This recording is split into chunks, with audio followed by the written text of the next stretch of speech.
성경의 이름 이야기 31번째 이야기 중에 네 번째 이야기를 시작하겠습니다. 이 성경의 이름 이야기 중에 이 31번째는 하나님의 본질이 사랑이다. 사랑은 하나님이다. 하나님의 사랑은 영원하다. 절대 변할 수 없다. 그러한 얘기, 요한 사도의 그 얘기를 가지고 했죠. 그런데 사랑 얘기를 하나님이 사랑이다라고 본질을 갖고 얘기를 한다 그러면은 바울 사도의 고린도전서 13장을 사실 뺄 수가 없어요. 고린도전서 13장은 누구나 알고 있듯이 뭐죠? 사랑장이다. 그래서 이 고린도전서 13장은 바로 사랑의 시요. 누구에 대한 사랑의 시냐? 그리스도 예수 찬가라 그랬죠. 그 고린도전서 13장에 나오는 사랑을 전부 다 그리스도로 바꾸면은 완벽하게 이해가 돼요. 완벽하게 이해해야 돼요. 그래서 사랑이 없다면 예수 그리스도가 없다면 사랑의 본질, 예수 그리스도의 본질, 그 다음에 영원한 사랑 했죠. 영원한 사랑의 주인공, 주인 예수 그리스도. 그리고 이번에는 완전한 사랑. 예수 그리스도의 사랑은 완전한 사랑이다. 그런 말이죠. 완전. 그것을 한번 보죠. 이건 뭐 다 고린도서 13장의 이야기예요. 영원한 사랑을 잠깐 지난 시간에 한 걸 복습해 볼까요? 여기 이제 헬라어 같은 게 막 나오기 때문에 이걸 한 번 봐가지고는 알 수가 없어요. 한 번 봐가지고 도저히 알 수가 없어서 제가 한 5분 정도나 그 시간은 지난 시간에 한 걸 다시 한번 얘기해주는 그런 시간을 가지려 그래요. 사랑은 언제까지나 떨어지지 아니하되 Love never fails죠. 사랑은 영원하다. 예언도, 방언도, 지식도. 이 예언, 방언, 지식은 전부 이 세상에 속한 것이죠. 이 세상에 속한 것이죠. 그런데 사랑은 어디에 속했다 그랬어요? 사랑은 하나님께 속한 것이니. 우리는 하나님께 속한 것이라고 번역을 했죠. 근데 실제적으로 뭐라고요? 이게 come from, ek두세오. 너무 어려우니까 come from God.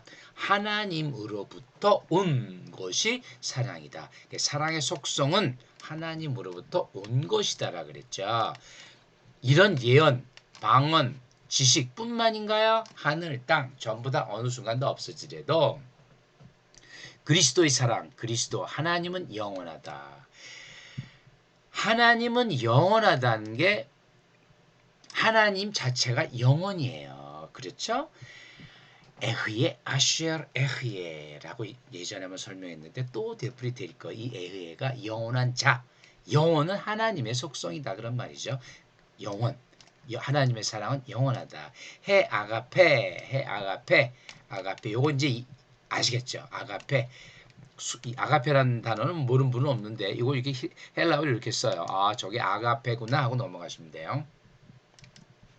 자, 아가페가 에이스톤 아이오나, 에이스톤 아이오나 이게 영원히예요. 영원히. 영원하면 아이온이라 그랬죠. 아이온 그냥 봐주시면 돼요. 영원, 영원히가 부사적이니까 에이스톤 아이오나 영원히.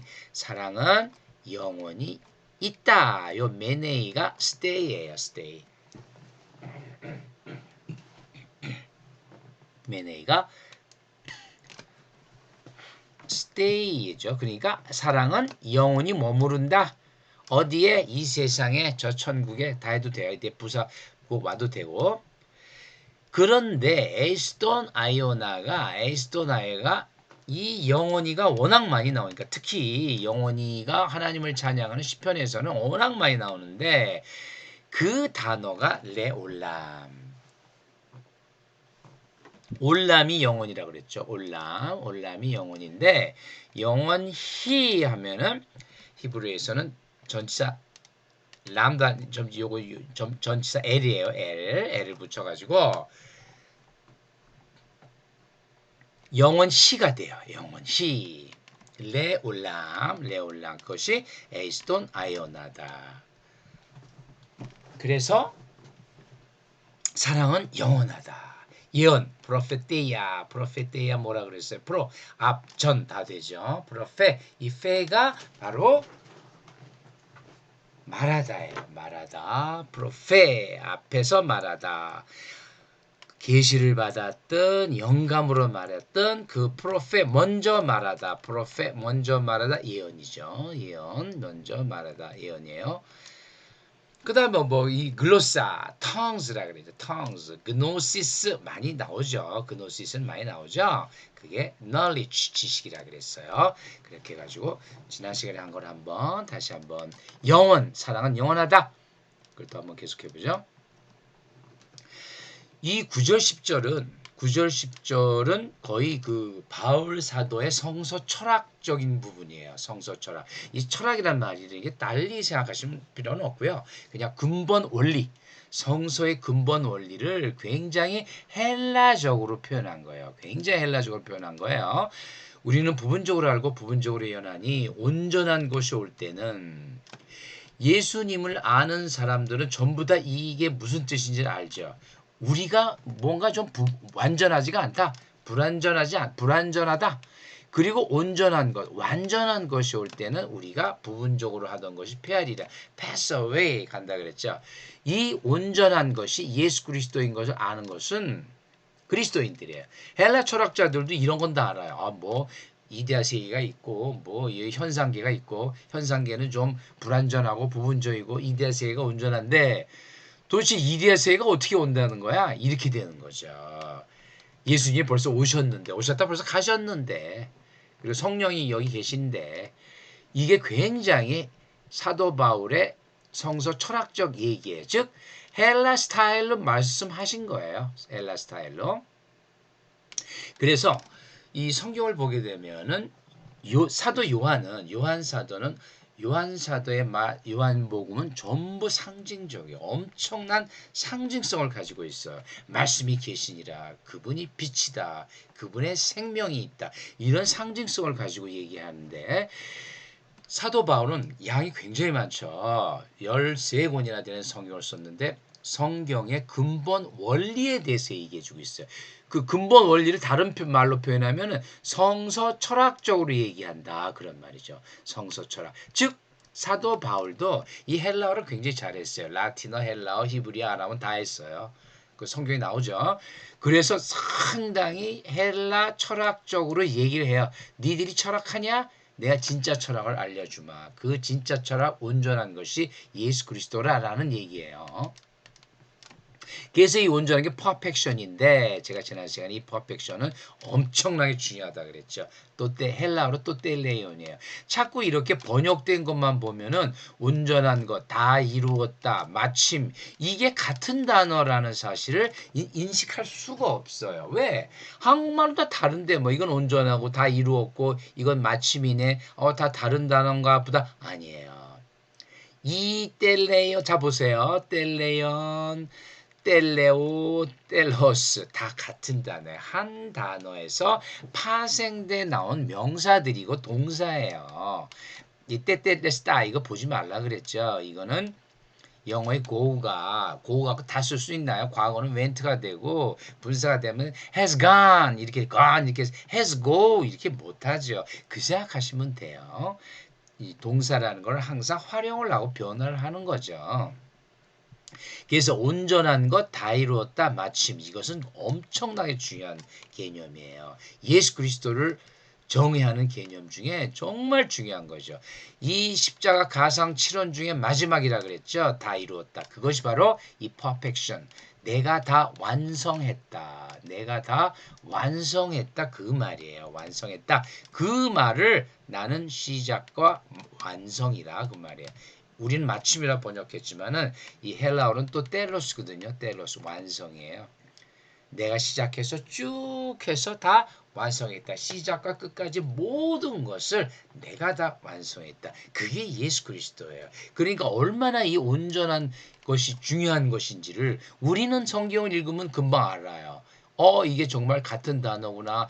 이 예수님이 다 이루셨구나. 그런데 이것을 만약 그리스도를 모르는 사람이 이걸 헬라 철학자들이 봤다. 헬라 지식인들이 봤다. 모르죠. 온전한 것이 뭔데 그것이 어떻게 오는 거야 도대체. 모르죠. 그 얘기를 하고 있는 거예요.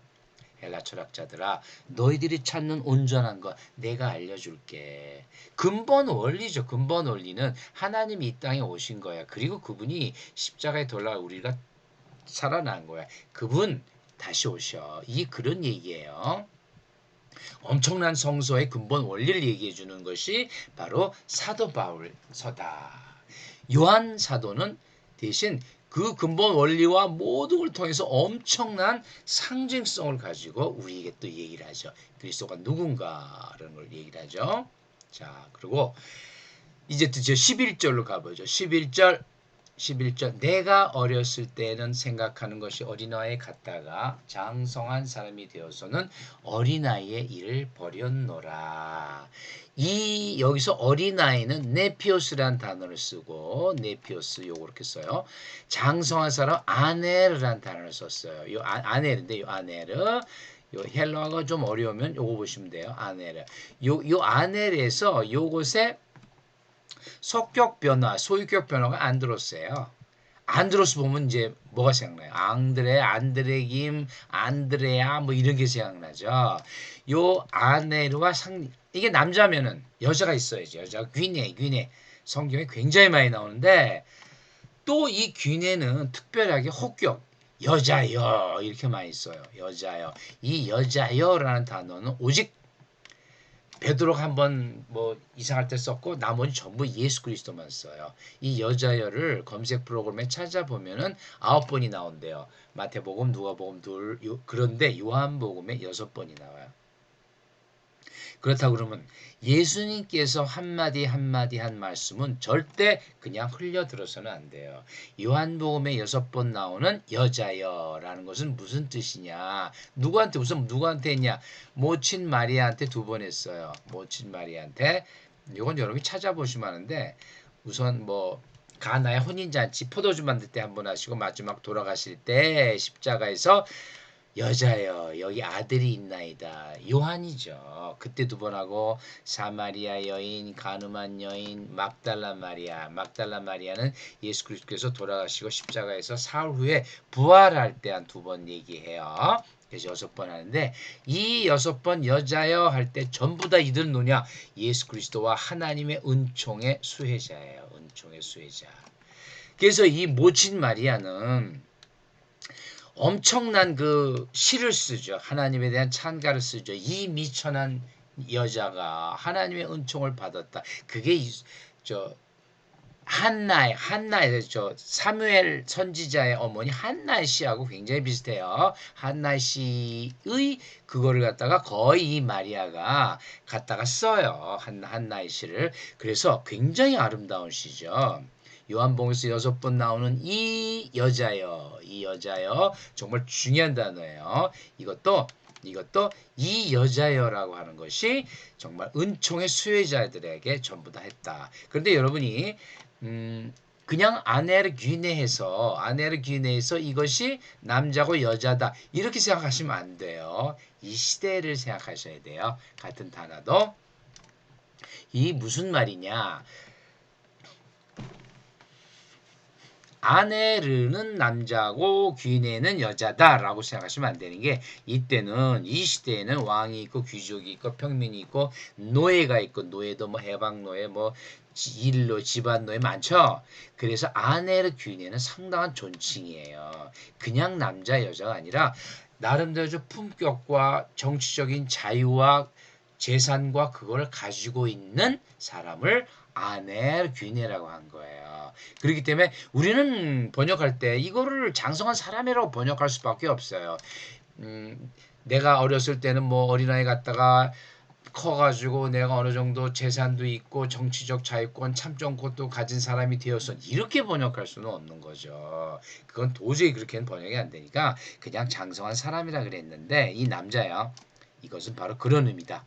그 시절에 참정권을 가질 수 있는 남자를 아넬이라 그랬고 그 아넬의 여자가 아넬이의 뭐 속한 뭐 딸이든 뭐든 그걸 위네라 그랬어요. 이게 이것은 굉장한 존칭이에요. 존칭이에요. 마치 프랑스의 마담이 17세기 이전에는 마담은 황녀를 얘기한 거예요. 공주, 뭐 왕비 이런 거 부인한테 불렀던 것이 마담이에요. 그런데 그것이 점점 많이 쓰다 보니까 18세기 뭐 혁명이 일어나고 18세기 엄청난 혁명 19세기 입제 과정에 그냥 아무나 다 마담이죠. 심지어 막 다방 마담 뭐 무슨 마담 그렇게 돼버렸죠. 그 언어 그런 거예요.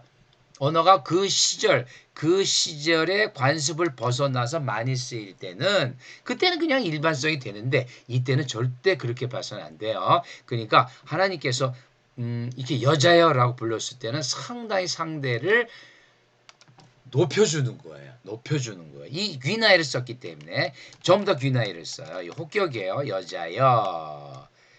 귀나이.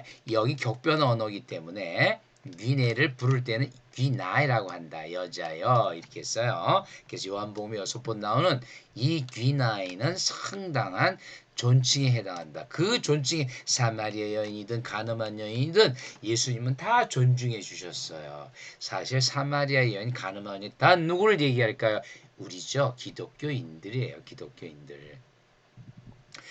그 기독교인들이 죽을 수밖에 없는 기독교인들이 예수 그리스도에 의해서 생명을 얻었죠. 그 얘기를 하는 거예요. 여자요. 정말 아주 은총이죠. 은총의 수혜자들이에요. 그래서 이 카톨릭에서는 마리아를 막 성모 마리아 그런데 우리 기독교에서는 그리스도 개신교에서는 마리아는 우리와 똑같아요. 다를 바 하나도 없어요. 마리아 자신이 이 미천한 것을 은총을 받았습니다라 그랬죠. 절대 이걸 숭배하면 안 되는 거죠. 이것은 그냥 마리아예요. 자, 그래서 이 귀네 아넬 안드로스 뭐라 했죠? 안드로스는 남자의인데 이것은 남자다운 거기에는 그 가로 속에 뭐가 들었냐? 참정권을 가지고 정치적 자유가 있고 전쟁에 참여할 수 있는 그런 남자. 그 얘기예요. 그래서 안드로스란 말은 그냥 남자의가 아니라 이것은 아주 씩씩한 아주 그 남자다운 씩씩한 그런 얘기를 해요. 그래서 이것이 남자의 이름으로 주어지는 거예요. 그냥 남자라 그러면 너는 남자야. 그건 아무것도 아니죠. 그게 아니라 정말 아주 이 국가의 동량이다. 너는 앞으로 국가를 짊어지는 이 나라의 인재야 할 때 안드로스라는 이름을 붙여줬던 거예요. 그런 식으로 이해하시면 돼요. 그래서 안드레라는 이름이 많이 나오죠. 우리나라에도 뭐 앙드레 김도 있고 뭐 앙드레 박이 있나요 모르겠지만은 성경에도 있죠. 예수님 제자에도 안드레가 있죠. 그 안드레라는 이름은 영광스러운 굉장히 명예로운 이름이에요. 그렇게 된다라고 알아두시면 되고 그 다음에 자 네피오스 요걸 한번 설명해 볼까? 네피오스 요 이런 단어들이 어휘들이 성경에서 굉장히 중요한 뜻을 가지고 있어요. 특히 이 이야기는 뭐라 그랬죠? 이 어휘들을 가지고 성경을 다시 생각해 보는 거기 때문에 이 어휘들이 굉장히 중요해요. 하나하나 쓴 게 성경을 달리 보게 돼요. 자, 이 네피오스는 그야말로 childlike 어린애 같은 그런 의미를 가지고 있어요. 네피오스는 어린애 같은 생각하는 게 어린애 같은 그런 말이죠. 장성한 사람이 되어서 어린아이를 버렸노라. 자, 이 네피오스라는 일을 썼는데 사도 바울이 사랑장에서 왜 이 말을 썼을까요? 내가 어렸을 때는 생각하는 것이 어린아이 같다가 이걸 조금 바꿔볼까요? 사도 바울은 사실은 이 나이를 얘기를 할 수도 있어요. 근데 그것보다는 내가 어렸을 때, 내가 예수 그리스도를 몰랐을 때예요. 장성한 사람이 되어서는 내가 드디어 예수가 나의 구원자임을 알았을 때는 그렇게 해석할 수가 있어요. 내가 예수 그리스도를 몰랐을 때는 생각하는 것이 어린아이 같다가 완전 율법에 취해서 율법이 길인 줄 알았다. 그래가지고 그리스도인들을 막 죽이려고 그랬다. 그런데 예수 그리스도를 알고 나서는 어떻게 됐을까요? 어린아이의 일을 버렸노라. 예수 그리스도의 은총을 깨달은 다음에는 율법이 우리를 해방하는 것이 아니라는 걸 깨달았다는 걸 그렇게 바꿔서 생각할 수가 있어. 왜? 이런 단어들 때문에 그래요. 아넬, 네피오스 이 단어가 그런 의미가 되는 거예요. 그런데 이걸 번역하면 어떻게 한다고 그랬어요? 번역하면 그냥 남자, 애 이렇게밖에 안 되죠. 우리는. 우리가 설명할 수는 없으니까 우리가 이걸 다 설명할 수 없으니까 그렇게 설명했다가 성경이 어떻게 되겠어요? 성경 엄청나게 뭐 주석서가 돼버리겠죠. 성경의 해석 주석서가 되니까 이 네피오스라는 단어를 쓰는데 네피오스라는 단어도 어린아이지만은 성경에는 어린아이를 나타내는 어휘가 한 두세 개 더 있어요. 바이스, 바이디온, 테크논 이런 단어들이 있어요. 그런데 이 단어들이 다 의미가 조금씩 다르겠어요. 예수 그리스도나 하나님을 쓸 때 이 단어들이 달리 나온다. 이 파이디오는 글자 그대로 언더 세븐이에요. 7살 아래 어린아이들이에요. 뭐 3살, 4살, 5살 이런 어린아이들 너무너무 사랑스럽고 귀여운 실제로 그 의미를 가지고 있어요. 요 파이스와 파이디오는 같은 단어인데 이럴 때 이걸 갖다가 요 파이스보다 조금 작은 애들을 얘기하는 거 지소사라 그래요. 지소사.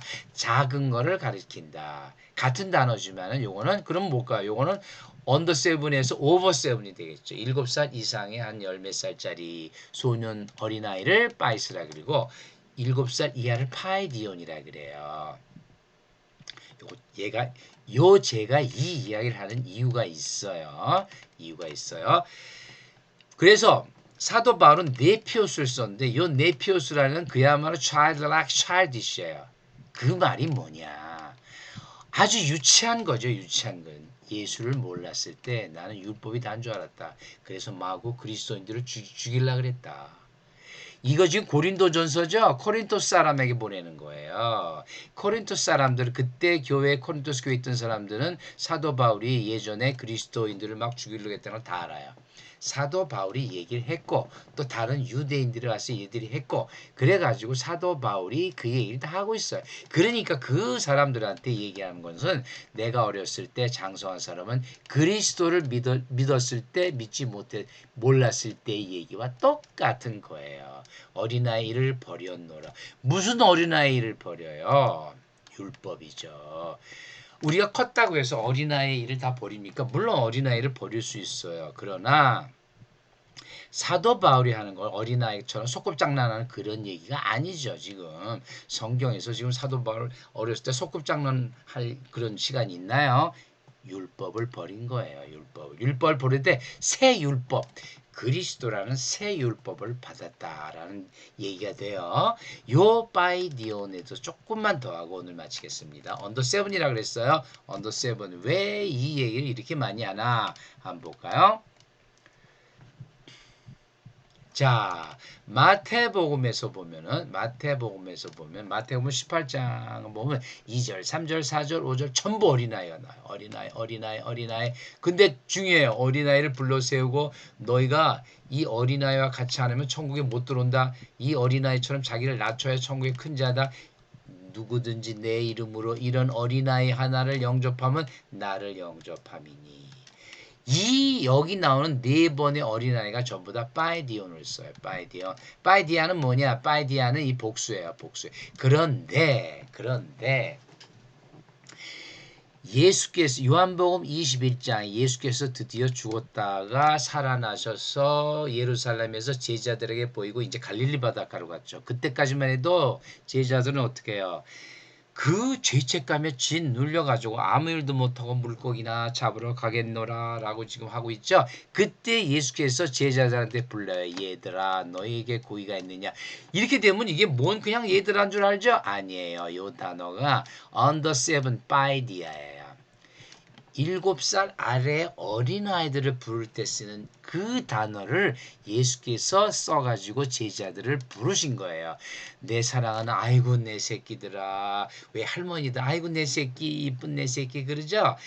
그 새끼가 욕인가요? 엄청 사랑에 들어가 있는 거죠. 바로 사랑이 가득 들어있는 용어로 제자들을 부르신 거예요. 바이디요. 그래서 제가 이 바이디 그래서 번역본을 보면은 그냥 얘들아 하고 불렀나 보다. 아니에요. 예수는 이미 제자들을 너희들을 내가 다 용서했다. 얘들아 기운 차려라. 앞으로 너희들은 사도로서 나의 복음을 전해야 된다. 라는 사랑의 부름이에요. 바이디아. 이거를 이런 것이 언어를 공부하면 언어를 보면 이게 알게 되는데 번역하게 되면 다 그냥 어린아이인가 보다. 이거 다 어린아이네. 뭐 어린아이지 뭐 애들 철없는 애들 그렇게 됐겠죠. 그래서 이것이 이 언어 강의가 제가 이런 강의를 하는 거예요. 이 언어에는 다 뜻이 있다. 그리고 이 테크나 마지막으로 테크나는 주로 자녀를 얘기해요. 테크나도 어린아이인데 아버지와 딸, 아들, 자녀를 얘기해요. 그래서 그 이름을 믿는 자들에게는 영접하는 자들에게는 하나님의 자녀가 되는 권세를 주셨으니 이거 하나님의 직접 아들, 딸이기 때문에 이때는 테크나를 쓴 거예요. 이때 테크나를 썼어요. 자, 여러분. 그러니까 전부 뭐 얘들아, 자녀, 어린아이 다 뭐 그게 그건가 보다 아니에요. 다 뜻이 있고 그 뉘앙스가 소위 브로만 뉘앙스가 달라지는 거죠. 뉘앙스가 달라지는 거죠. 그래서 이 아넬 안드로스 귀네 귀나 이렇게 불렀을 때는 전부 다 이제 내가 너희들에게 정말 생명수를 주겠노라 하는 의미가 들어가고 그냥 안드레란 이름에는 저 사람은 남자답고 정말 씩씩한 국가의 동량이구나 하는 그런 의미가 들어가는 거예요. 그렇기 때문에 이런 장성한 사람에서 모르죠. 그냥 컸나보다 이렇게 되겠죠? 아니에요. 그 의미가 굉장히 깊다. 그래서 이 11절에서는 언어로 굉장히 많이 얘기했어요. 그래서 이 강의는 이 이야기는 이제 끝내야 되겠네요. 그리고 다음 시간에는 마지막 고린도전서 13장 믿음, 소망이 본질이 무엇인가? 사랑, 성령의 본질이 무엇인가? 믿음, 소망은 사랑은 믿음과 소망을 다 포함하고 있다 그랬죠. 바로 고린도전서에서 나왔죠. 믿음과 소망은 우리 기독교인의 본질이요. 사랑은 하나님의 본질이다. 당연히 하나님의 본질이 제 1번이죠. The first. 그 이야기를 다음 시간에 하겠습니다. 감사합니다.